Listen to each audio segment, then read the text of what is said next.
दोस्तों, इस वीडियो को शुरू करने से पहले मैं आपको यह जरूर बता देना चाहता हूं कि हम लोगों ने आप लोगों के लिए free of cost current affair की क्लासेस स्टार्ट कर रखी हैं। जो भी बच्चा free of cost current affair की क्लास में एंट्री लेना चाहता हो, आप सिर्फ आईडी पासवर्ड के लिए डिमांड करें, क्योंकि क्लास जूम ऐप पे होगी। तो उस मीटिंग के लिए उस आईडी पासवर्ड की हम आपको अवेलेबल करवाएंगे। लगभग हम ये मानकर चल रहे हैं कि 60 से 100 दिन का टाइम आपको मिलेगा। इस 60 से 100 दिन के अंदर हम आपको पूरे का पूरा करंट अफेयर कंप्लीट करवा कर देंगे। हेलो दोस्तों, नमस्कार, आदाब, सत श्री अकाल। क्या हाल है आप लोगों के? उम्मीद करता हूं अच्छे होंगे, सब कुछ कुशल मंगल होगा, सुरक्षित होगा। दोस्तों, इस कोरोना ने पूरी दुनिया के अंदर जितना हाहाकार मचाया है, सुबह से लेकर शाम तक आप कॉन्टिन्यूसली टीवी के ऊपर जिस तरीके से देख रहे हैं कि आज लाख हो गए, आज 2 लाख, आज 5 लाख, 50 लाख, इतने मर गए। मौतों का इतना आंकड़ा देख देख कर डर लगने लग गया है। क्या हम सुरक्षित रह पाएंगे? क्या सब कुछ सही रह पाएगा? ऐसी सिचुएशन के अंदर दोस्तों, सबसे बड़ी जो बहस आज के दिन दुनिया के अंदर छिड़ी हुई है, और खासकर दुनिया के जो कूटनीतिज्ञ लोग हैं उनके अंदर छिड़ी हुई है, वो ये है कि क्या दुनिया की जो बिसात है, जो ताकत की बिसात है, वो बदल रही है। क्या दुनिया के अंदर जो एक ताकत का पैमाना था, जिसमें अमेरिका और यूरोपियन कंट्रीज डोमिनेटिंग सिचुएशंस में थे और बिल्कुल अपने आप को पराकाष्ठा पर रखे हुए थे, उनके बगैर दुनिया के अंदर पत्ता नहीं हिलता था और हर छोटा बड़ा मुद्दा डायरेक्टली या इनडायरेक्टली उनसे रिलेटेड होता था। क्या चाइना उनके इस वर्चस्व को, क्या चाइना उनके इस दबदबे को सीधे तौर पर चुनौती देने में कामयाब हुआ है? क्या चाइना इनके इस दबदबे को उखाड़ पाएगा? और इन सब में भारत कहां खड़ा है? ये लंबी चौड़ी एक बहस इस टाइम विश्व पटल पर, इंटरनेशनल प्लेटफॉर्म्स पर छिड़ी हुई है। आए दिन इसके ऊपर डिबेट्स हो रहे हैं, डिस्कशंस हो रहे हैं, और मेरे बहुत सारे स्टूडेंट्स लगातार मेरे से कह रहे हैं कि सर प्लीज आप भी इस पर कुछ कहिए। भाई देखो, मैं कोई बहुत बड़ा विशेषज्ञ तो नहीं हूं, लेकिन हाँ, जो भी इस समय पर माहौल बन रहा है और जो भी इस समय पर इंफॉर्मेशंस एटमॉस्फेयर मतलब मीडिया में तैर रही है, सोशल मीडिया पर तैर रही हैं, जो भी रिकॉग्नाइज्ड या जो वेल रेप्यूटेटेड इंस्टीट्यूशंस हैं और वेल रेप्यूटेटेड न्यूज चैनल्स हैं, बीबीसी जैसे, उन सारे न्यूज चैनल से की डिबेट्स और डिस्कशंस और कुछ मेरा अपना पुराना एनालिसिस, इसके बिहाफ पर मैं आपके लिए एक क्लास रखने जा रहा हूं कि क्या विश्व पटल, क्या वैश्विक दुनिया के अंदर, क्या दुनिया की इस बिसात पर ताकत का जो पैमाना है या ताकत की बाजी पलट रही है, और क्या ये पलड़ा सीधे या टेढ़े तौर पर पाकिस्तान की या चाइना की तरफ झुक रहा है। इस चीज के ऊपर एक इलैबोरेटेड डिस्कशन मैं यहां पर करने जा रहा हूं। इस पूरी डिबेट में, इस पूरे डिस्कशन के अंदर आप लोग सिर्फ और सिर्फ इस चीज को समझने की कोशिश कीजिएगा कि असलियत में मामला क्या है। दोस्तों, यहां पर ताकत का पैमाना क्या होता है, इसे देखिएगा। ताकत कभी भी पैसे से, ताकत कभी भी मिलिटरीली, या ताकत कभी भी एक पैमाने पर या मैन्युफैक्चरिंग के नाम पर नहीं होती है। ताकत के बहुत सारे पैमाने होते हैं, जिसकी वजह से अमेरिका जो है वो नंबर 1 था। क्या वो पैमाने थे? क्या सब चीजें थी? वो सब चीजें देखनी बहुत ज्यादा जरूरी है, और इन चीजों का एक डिस्कशन मैं यहां पर करने आपके सामने जा रहा हूं।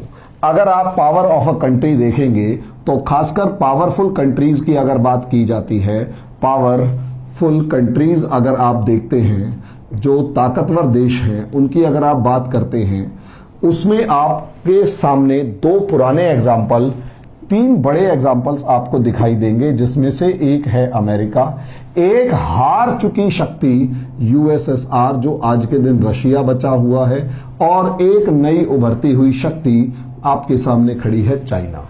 अब असलियत में अमेरिका के पास ऐसा क्या था और यूएसएसआर के पास ऐसा क्या नहीं था, जिसकी वजह से यूएसएसआर हारता हुआ नजर आया, अमेरिका नहीं? और चाइना के पास क्या ऐसी सब चीजें अवेलेबल हो गई हैं, या अभी भी चाइना के पास कोई कमी है, जिसकी वजह से चाइना अभी भी इन देशों से पीछे रह जाएगा?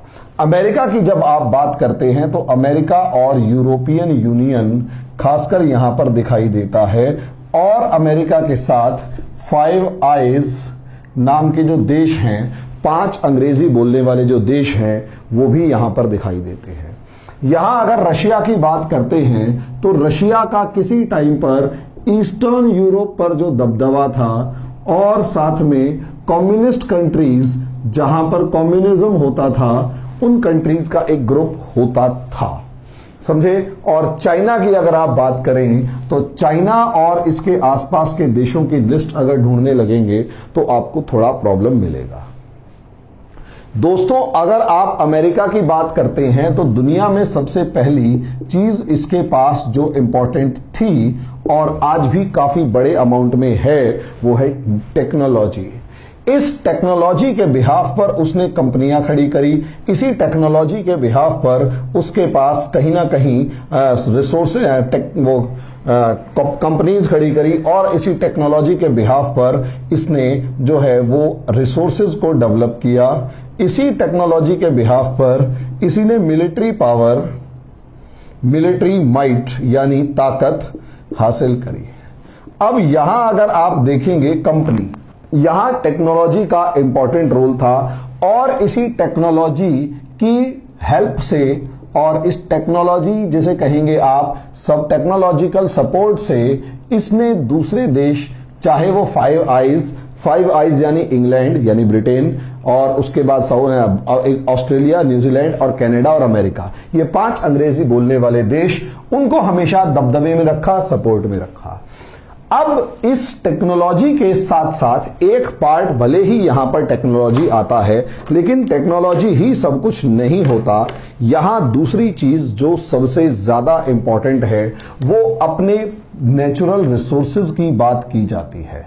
अगर आप रिसोर्सेज देखें तो अमेरिका कहीं पर भी किसी भी मामले में रिसोर्सेज में किसी दूसरे देश पर ज्यादा सा डिपेंडेंट नहीं है। अमेरिका यहां पर सेल्फ डिपेंडेंट है और दुनिया की सबसे बड़ी जो ब्लड है, वो जो दुनिया का ब्लड इस टाइम पर है वो है ऑयल, और अमेरिका के पास अपना ऑयल और गैस इतने ज्यादा अमाउंट में मौजूद है कि कुछ कहने की हद नहीं। उसने सिर्फ और सिर्फ मिडल ईस्ट कंट्रीज पर, उसने सिर्फ और सिर्फ मिडल ईस्ट कंट्रीज पर दबदबा बनाए रखने के लिए वहां अपने रिसोर्सेज को बचाए रखा, यानी अपने ऑयल को और गैस को बचाए रखा और इन कंट्रीज के ऑयल और गैस को अपनी कंपनीज के थ्रू एक्सप्लॉइट करता रहा ताकि इन सारी कंपनीज और कंट्रीज पर कब्जा बना रहे और इसके रिसोर्सेज बचे रहें। तीसरा, स्ट्रेटेजिक लोकेशन। स्ट्रेटेजिक लोकेशंस की अगर आप बात की जाए जहां पर अमेरिका का डोमिनेंस है तो आप इसे थोड़ा सा मैप के तरीके से समझिए। दोस्तों स्ट्रेटेजिकली यानी रणनीतिक तौर पर अगर आप अमेरिका को देखते हैं तो यहां अमेरिका दुनिया के लगभग हर उस इंपॉर्टेंट हिस्से पर अपना डोमिनेंस रखता है, हर उस हिस्से के ऊपर अपना दबदबा रखता है जहां पर कोई भी ताकतवर देश मौजूद है या फिर जहां से दुनिया का ट्रेड रूट यानी व्यापार मार्ग निकलता है। यकीन मानिए अगर आप यहां देखते हैं यमन के पास तो जिबूती नाम का जगह है जहां मैंने सर्कल बनाया, यहां पर अमेरिका से लेकर अमेरिका, फ्रांस, ब्रिटेन और उसके बाद ऑस्ट्रेलिया, ब्रिटेन, जर्मनी, इन सारे बड़े देशों की आर्मी इस स्ट्रेटेजिक लोकेशन पर मौजूद है। साथ में यमन के कुछ हिस्से के ऊपर भी अमेरिकन जो फोर्सेस हैं वो मौजूद हैं ताकि इस रूट, इस ट्रेड रूट जो रेड सी से होकर जाने वाला है उस पर अमेरिका का डोमिनेंस रहे। अब इंडियन ओशियन पे भी अगर आप देखो तो डियो गोर्शिगो नाम का एक आइलैंड है जो आप जितना मर्जी ढूंढ लेंगे इंडियन ओशियन में आपको दिखाई नहीं देगा क्योंकि आप जीपीएस सिस्टम इस्तेमाल कर रहे हैं और अमेरिका उसे किसी को देखने नहीं देता। उससे वो डियो गोर्शिगो जो आइलैंड है वो पूरे का पूरा अमेरिका के कंट्रोल में है और वहां पर अमेरिका की 25th फ्लीट हमेशा मौजूद रहती है। इसी तरीके से सिंगापुर बहुत ही अच्छा फ्रेंड है अमेरिका का और सिंगापुर जो कि लगभग कुछ किलोमीटर स्क्वायर के आसपास का 100-150 किलोमीटर स्क्वायर के आसपास का एरिया है, जो उस सिंगापुर के अंदर अमेरिका, उस पूरे सिंगापुर की रक्षा जो है वो अमेरिकन नेवल फ्लीट करती है और साथ में सिंगापुर का अपना जो भी डिफेंस सिस्टम है, जो भी डिफेंस पार्ट्स हैं वो सारे के सारे अमेरिका ही सप्लाई करता है। इसी तरीके से जापान अमेरिका का best of the best friend देश है, वो आपको पता ही है। साउथ कोरिया जिसके डिफेंस जो है, पूरी डिफेंस लाइन जो है वो अमेरिका के ऊपर डिपेंड करती है, ये आपको पता है। फिलीपींस कहीं ना कहीं अमेरिका के सपोर्ट पे रहता है। ताइवान जो है वो अमेरिका के सपोर्ट पे है। इसी तरीके से कुवैत से लेकर, यूएई से लेकर, सऊदी अरेबिया से लेकर, ओमान से लेकर और कतर से लेकर जितने भी छोटे बड़े देश हैं, यहां पर इन सभी कंट्रीज के ऊपर अमेरिका का डायरेक्ट कंट्रोल है। डायरेक्ट कंट्रोल मतलब डायरेक्ट कंट्रोल इस पूरे ट्रेड रूट के ऊपर। और अमेरिका का यहां डायरेक्ट कंट्रोल इस हद तक है, अगर इधर भी आप देखेंगे ये वाला मेडिटेरेनियन सी, तो यहां पर इजिप्ट, चाहे वो कोई सी भी पार्टी आ जाए, पूरा का पूरा इजिप्ट अमेरिका के इस कंट्रोल में रहता है, अमेरिका के फेवर में रहता है अब भी। उसके बाद बीच में यहां पर इजराइल जानबूझकर देश इस तरीके से बनाया गया, ऐसा माना जाता है कि इजराइल और अमेरिका का चोली दामन का इस तरीके का साथ है कि दोनों एक दूसरे के बगैर अधूरे हैं। पूरे मेडिटेरेनियन सी के ऊपर यहां से आप एंट्री करेंगे तो यहां ब्रिटेन का कब्जा है, जिसे जिब्राल्टर स्ट्रेट कहा जाता है। यहां ब्रिटेन का कब्जा, इधर इटली अमेरिका का दोस्त, ये पूरा मेडिटेरेनियन सी के ऊपर अमेरिका। और सबसे बड़ी बात यहां टर्की, यहां पर टर्की जो है ये अमेरिका का बहुत अच्छा दोस्त है। तो सोच, अब हालांकि अब भले ही यहां इनके संबंध बिगड़ रहे हों, लेकिन अभी भी टर्की अमेरिका का बहुत अच्छा दोस्त है। किसी जमाने में ईरान भी बहुत अच्छा दोस्त होता था, जो कि आजकल नहीं है, बिगड़ी हुई है, वो एक अलग मैटर है। यहां अगर आप देखें तो अमेरिका ने स्ट्रेटेजिक लोकेशंस के ऊपर इस तरीके से कब्जा किया हुआ था और आज भी किया हुआ है कि मिलिटरीली अगर आप देखेंगे दुनिया की सबसे बड़ी मिलिट्री है, सबसे बड़ी एयरफोर्स है, सबसे बड़ी नेवल फ्लीट है, लेकिन फिर भी अगर आप देखेंगे वो सारी चीजें वेस्ट हैं जब तक कि आप स्ट्रेटेजिक लोकेशंस के ऊपर कब्जा करके नहीं रहते। और अमेरिका ने ये सब किया हुआ है, अब या तो खुद या फिर दूसरे देशों की मदद से। और सबसे बड़ी बात, अमेरिका ने ऐसे ही देशों की एक ऑर्गेनाइजेशन बना रखी है जिसका नाम है नाटो। नाटो के अंदर आज भी लगभग 25 के करीब देश या 30 के करीब देश मौजूद हैं। एक आधा आ जा रहा है, वो अलग मैटर है, लेकिन आज भी अमेरिका इतना ताकतवर है कि एक ढंग की लीडरशिप आ जाए। आज के दिन अमेरिका कहीं ना कहीं एक सक्षम लीडरशिप, एक कैपेबल लीडरशिप से जूझ रहा है, जो उसको नहीं मिल पा रही है। अगर एक कैपेबल लीडरशिप आ जाए तो अमेरिका को अपनी पावर को रिवाइव करने के लिए ज्यादा टाइम नहीं लगेगा। वहीं अगर आप देखेंगे इस पूरे इलाके इंडोनेशिया वगैरह के ऊपर भी ऑस्ट्रेलिया की मदद से पूरा का पूरा अमेरिका का डोमिनेंस है। ऑस्ट्रेलिया और न्यूजीलैंड पूरा अमेरिका के डोमिनेंस में है। पैसिफिक ओशियन में हर जगह पर ऐसी ऐसी लोकेशंस पर अमेरिका ने अपना डोमिनेंस एस्टेब्लिश किया हुआ है। अमेरिका ने अपना डोमिनेंस, अपना वर्चस्व एस्टेब्लिश किया हुआ है कि किसी भी हिस्से को अगर आप देखें तो पूरे के पूरे एरिया को मेडिटेरेनियन सी से और पैसिफिक ओशियन तक पूरी एक सीरीज होती हुई नजर आएगी, जिसके अंदर एक हिस्सा, मतलब कहीं पर भी कोई भी ताकत उठ खड़ी हो तो उसको वहीं पर दबाया जा सके। तो दोस्तों ये तो हो गया अमेरिका का। अब अमेरिकन इकोनॉमी पे अगर आए तो अमेरिकन इकोनॉमी की अगर आप बात करते हैं तो दुनिया के लगभग हर इकोनॉमी में, भले ही अमेरिका की सरकार के पास आज के दिन पैसा कम नजर आ रहा हो, भले ही अमेरिका की सरकार के पास आज के दिन पावर कम नजर आ रही हो या उसके पास खर्च करने के लिए पैसा कम नजर आ रहा हो, लेकिन अभी भी हम अमेरिका की ताकत को अंडर एस्टिमेट नहीं कर सकते। आज भी अमेरिका इतना ज्यादा ताकतवर है अपनी कंपनीज के दम पर। लगभग अमेरिका की सभी बड़ी कंपनीज का इन्वेस्टमेंट यहां पर है। यहां चाइना ने एक तो इकोनॉमी और दूसरा मैन्युफैक्चरिंग के नाम पर अमेरिका को, चाइना ने इकोनॉमी और मैन्युफैक्चरिंग के नाम पर अमेरिका को चुनौती दी है। हालांकि मेरा मानना है, और मैं तो क्या उनके सामने औकात रखता हूं, बड़े बड़े थिंकर्स का मानना यह है कि आज अगर इकोनॉमी और मैन्युफैक्चरिंग के नाम पर अमेरिका के सामने चाइना आंख उठाने की जरूरत कर पा रहा है तो उसके पीछे एक सबसे बड़ा रीजन यह है कि अमेरिका ने ही वो गलती करी जिसकी वजह से चाइना आज के दिन उठ खड़ा हुआ। 1976 में इकोनॉमी के नाम पर ही ये जो कंपनीज थी अमेरिका की, इन्होंने सस्ता प्रोड्यूस करने के लिए चाइना में अपनी इन्वेस्टमेंट करना शुरू कर दिया। और मैं इस बारे में बता चुका हूं, पीछे एक वीडियो बनाया था कि चाइना इतना ताकतवर कैसे हुआ और कैसे ये टेक्नोलॉजी ट्रांसफर के दम पर आज के दिन चीन अमेरिका के बराबर आकर खड़ा हो गया।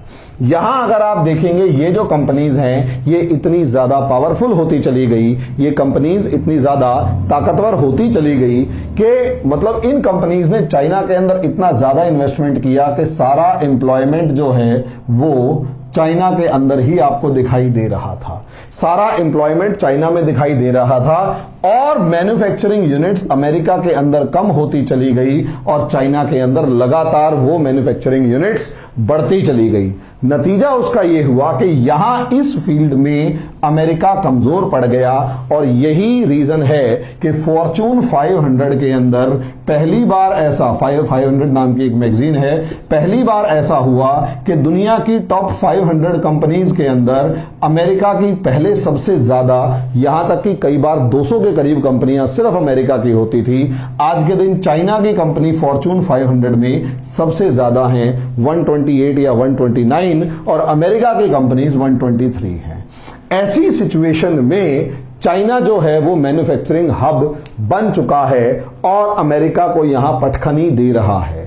उसी वजह से, इसी रीजन से मैन्युफैक्चरिंग के दम पर इकोनॉमी के मामले में भी चाइना जो है वो लगातार, अमेरिका जो है वो लगातार कमजोर पड़ता जा रहा है। और जितने भी ये जो थिंकर्स हैं, स्कॉलर्स हैं, इनका असेसमेंट ये आपको नजर आ रहा होगा और लगातार ये असेस कर रहे हैं कि 2040-50 के बीच का कोई भी साल ऐसा हो सकता है कि चाइनीज इकोनॉमी अमेरिका से बड़ी हो जाए। लेकिन क्या चाइना पावरफुल नंबर 1 होगा या number 1 power in this world होगा, इसका सवालिया निशान है।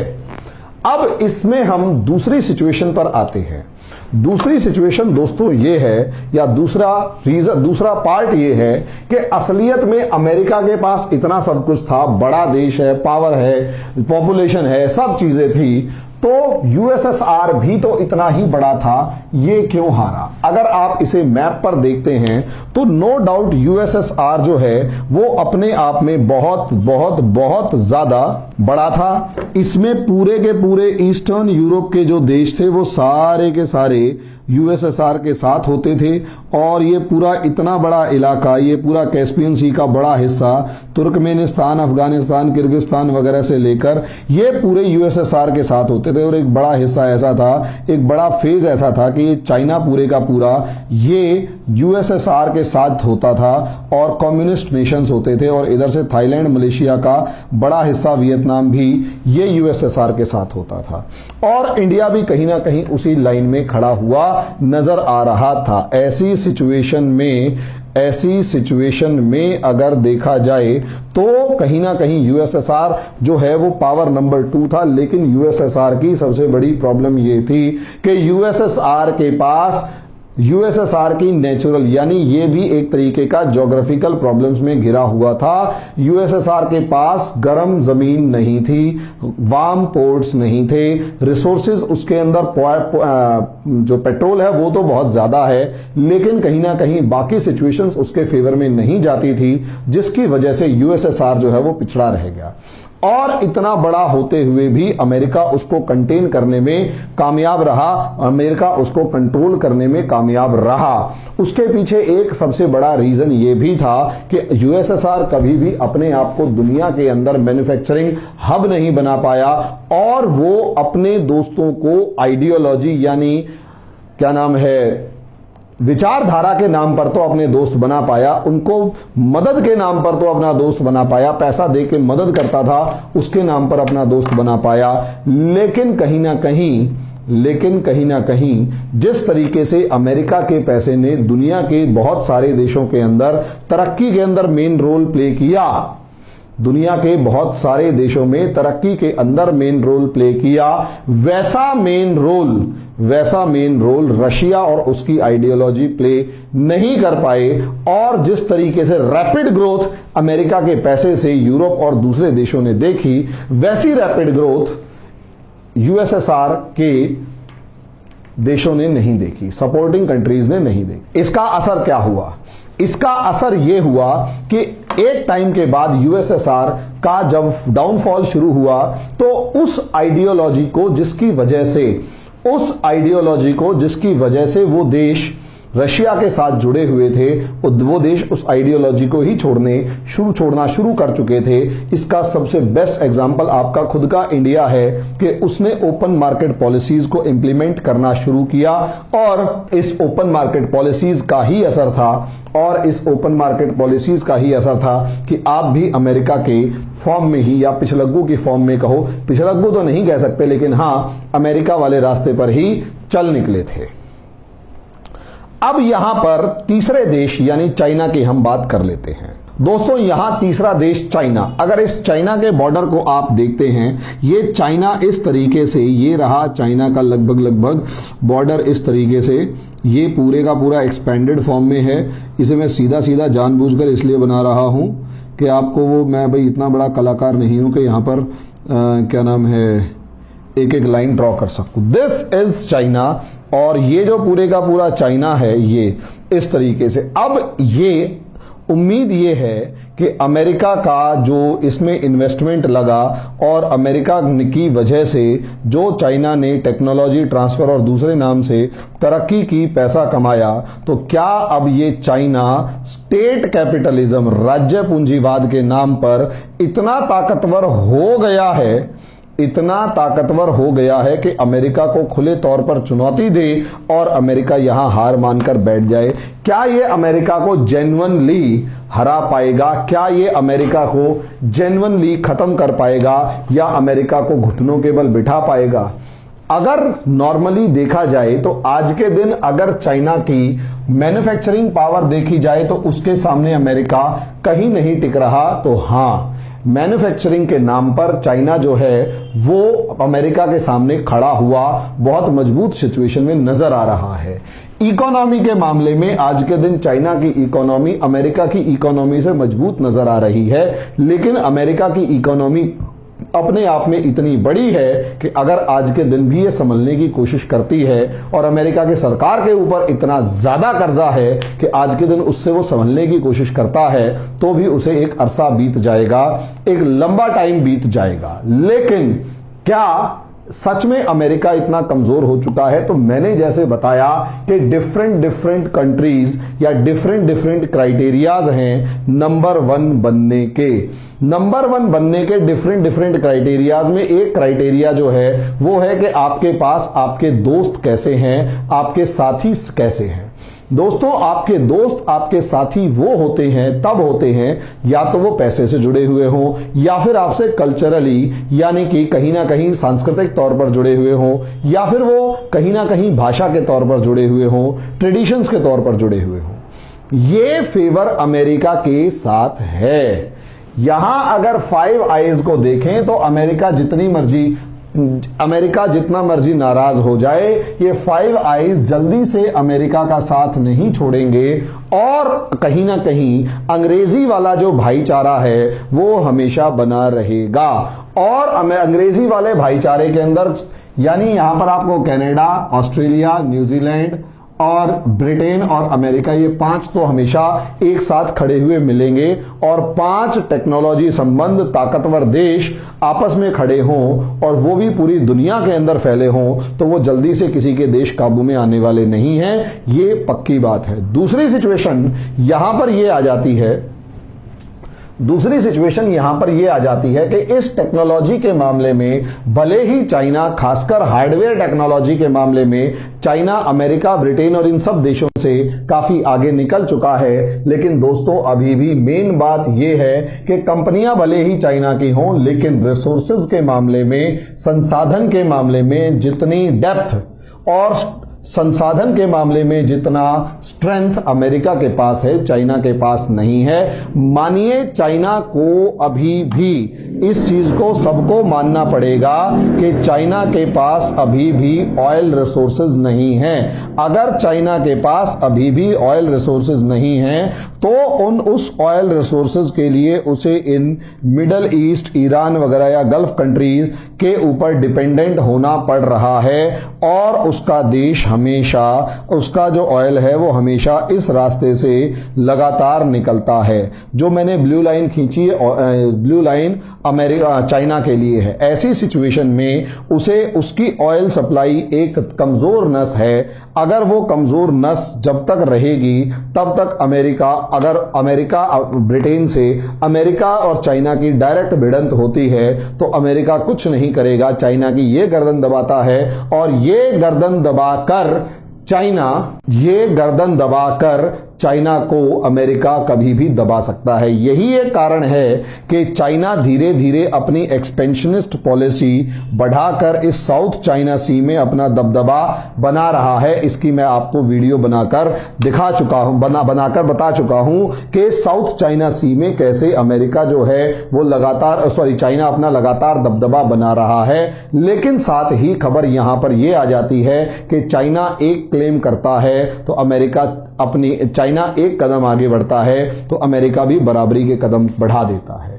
दोस्तों, इस कोरोना के आने से पहले भी ये रस्साकशी, ये घुर्कियां, ये जिसे कहते हैं आई टू आई कॉन्टैक्ट्स बहुत ज्यादा चल रहे थे। लेकिन प्रॉब्लम यहां ये आ रही है कि अब जो वो स्टेप थी जिसके अंदर एक दूसरे को घूर के देखने वाली थी, वो जिसे कहते हैं क्लियर कन्फ्रंटेशन के अंदर खड़ी हो चुकी है। आमने सामने आकर ये घूर कर एक दूसरे को देख रही है। जब ये क्लियर कन्फ्रंटेशन शुरू हो चुकी है, आमने सामने आकर एक दूसरे को घूर कर देखने वाली कंडीशन आ चुकी है और लगभग एक दूसरे को खुले तौर पर धमकियां देने वाली कंडीशन आ चुकी है, तो यहां पर जो है माहौल थोड़ा सा ज्यादा बिगड़ रहा है। लेकिन यहां इस रिसोर्सेज के मामले में चाइना काफी ज्यादा कमजोर पड़ रहा है, इसे समझिए।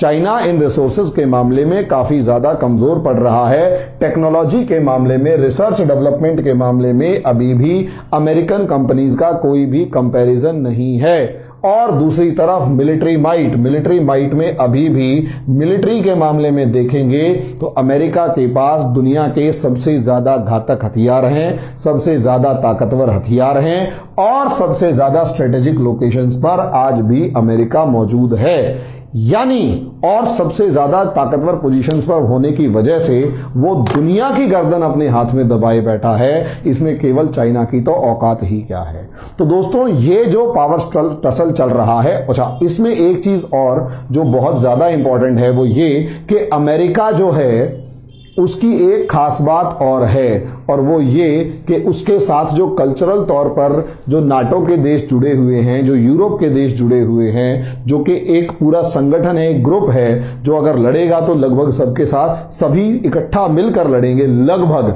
ठीक है। वो नाटो जो नेशंस हैं वो अभी भी कहीं ना कहीं अमेरिका के साथ मजबूती से नहीं लेकिन 80% मन से खड़े हुए हैं और चाइना को उन्होंने इस समय पर विलन बनाकर रखा हुआ है। और एक कहीं ना कहीं पब्लिक ओपिनियन का गेम शुरू हो चुका है जिसमें चाइना ये पब्लिक ओपिनियन डेवलप कर रहा है कि मैं बिल्कुल सही हूं, और अमेरिका और यूरोपियन नेशंस ये ओपिनियन डेवलप कर रहे हैं कि सारा कोरोना चाइना की वजह से फैला हुआ है। ऐसी सिचुएशन में आप ये देखेंगे कि हर कोई लड़ रहा है, आपस में वर्बल वॉर शुरू हो चुकी है, कहा सुनी थी शुरू हो चुकी है। लेकिन ये एज, ये ताकत, ये सपोर्ट चाइना के पास अभी भी नहीं है। चाइना के साथ खड़ा हुआ कोई भी ऐसा बड़ा और ताकतवर देश आपको नहीं मिलेगा जो दुनिया की इकोनॉमी पे दबदबा बनाए रखे या दुनिया की इकोनॉमी को कंट्रोल करने का मादा रखता हो। चाइना के कंपैरिजन में रशिया है, लेकिन रशिया कभी भी नहीं चाहेगा कि चाइना जो है वो इतना ताकतवर हो कि रशिया सेकंड क्लास नेशन बनकर रह जाए। यानी वो सपोर्ट तो करता है लेकिन आधे मन से। चाइना के सपोर्ट में दूसरा देश पाकिस्तान है जो जिसकी रीच इंडिया से बाहर नहीं है। यानी वो इंडिया से तो पंगे ले लेगा, उसके अलावा किसी से उसकी कोई मतलब नहीं है। गल्फ कंट्रीज में भी अगर देखा जाए और ईरान के साथ अगर देखा जाए तो आज अमेरिका चाहे तो कुछ कंसेशंस देके ईरान को भी अपने पक्ष में कर सकता है और चाइना वहां पर भी अलग थलग खड़ा दिखाई देगा। इसी तरीके से गल्फ नेशंस के ऊपर भी चाइना जिस तरीके से डिपेंडेंट है, तो गल्फ नेशंस चाइना से बहुत अच्छे रिलेशंस या ऐसे रिलेशंस नहीं रखते जैसे चाइना के गल्फ नेशंस के जहां से पेट्रोल आता है वो अमेरिका के साथ है। इसी तरीके से चाइना की साउथ चाइना सी के मामले को लेकर अपने लगभग सभी पड़ोसियों से दुश्मनी है। ऐसी सिचुएशन में आप अगर देखते हैं तो चाइना यहां पर अलग थलग खड़ा हुआ नजर आ रहा है और चाइना की सिचुएशन खराब इसलिए है कि चाइना के लगभग 22 पड़ोसी देश हैं और 22 के 22 देशों के साथ चाइना की लड़ाई झगड़ा किसी न किसी फॉर्म में चल रहा है बॉर्डर को लेकर। अमेरिका का ऐसा बॉर्डर डिस्प्यूट दूसरे किसी देश के साथ है ही नहीं। मैक्सिको के साथ जो छोटी मोटी खटपट होती है, जिस दिन अमेरिका ने मैक्सिको से ये कहा कि ओके हम ज्यादा स्ट्रिक्टनेस अपने बॉर्डर पर नहीं कर रहे, वही मामला शांत हो जाना है। तो चाइना जिस फौज या जिस देशों की फौज को लेकर चल रहा है उनकी गिनती ना के बराबर की पावर के अंदर होती है, लेकिन अमेरिका वाला जो ग्रुप है मिलिट्री नाम पर वो इतना ज्यादा स्ट्रांग है कि हद से ज्यादा। चाइना का एफर्ट है, अच्छा है, लेकिन एफर्ट को करने का जो तरीका है खासकर कोरोना के नाम पर या वुहान के नाम पर वो बहुत खतरनाक है। लेकिन इसे अमेरिका काउंटर कर पाएगा या नहीं, तो हां कर पाएगा। इकोनॉमिकली बहुत वीक हो जाएंगे ये दो देश, यानी अमेरिका यूरोपियन नेशंस काफी ज्यादा वीक हो जाएंगे। और सबसे बड़ी बात, डेमोग्राफिक जो डिविडेंड है वो अमेरिका और यूरोपियन नेशंस के साथ नहीं है। इन देशों की पॉपुलेशन लगातार बूढ़ी होती जा रही है और ये कहीं ना कहीं चाइना के फेवर में जाता है। और यहां सबसे बड़ी बात, इंडिया कहां खड़ा है। दोस्तों, इंडिया के लिए एक सेपरेट टॉपिक बनाना है, इंडिया के डिप्लोमेसी, कोरोना के अंदर भारत की कूटनीति क्या होगी, अगला वीडियो मेरा इसी पर आएगा। अभी के लिए इतना ही। इसी वीडियो को ध्यान से दीजिए, कनेक्ट कीजिए, कमेंट कीजिए, जो भी हो। दोस्तों, एक रिक्वेस्ट आपसे ये है कि अगर आप इसी तरीके के करंट अफेयर्स या कुछ भी चीजें हमसे पढ़ना चाहते हैं तो हमारी लाइव क्लासेस अवेलेबल हैं। उसके अंदर हम आप लोगों के लिए टोटल लाइव सेक्शंस को आपको अवेलेबल करवाते हैं। जूम ऐप का इस्तेमाल कर रहे हैं, लेकिन हम आपको करंट अफेयर से लेकर दूसरी चीजें उसके अंदर पढ़ाते हैं। रजिस्ट्रेशन फ्री है, जितने ज्यादा स्टूडेंट्स उसके अंदर जुड़ना चाहें जुड़ सकते हैं। लाइव के अंदर आप मेरे से बात भी कर सकते हैं, क्वेश्चन डिस्कस कर सकते हैं, प्रॉब्लम्स को डिस्कशन कर सकते हैं। अभी के लिए इतना ही, धन्यवाद।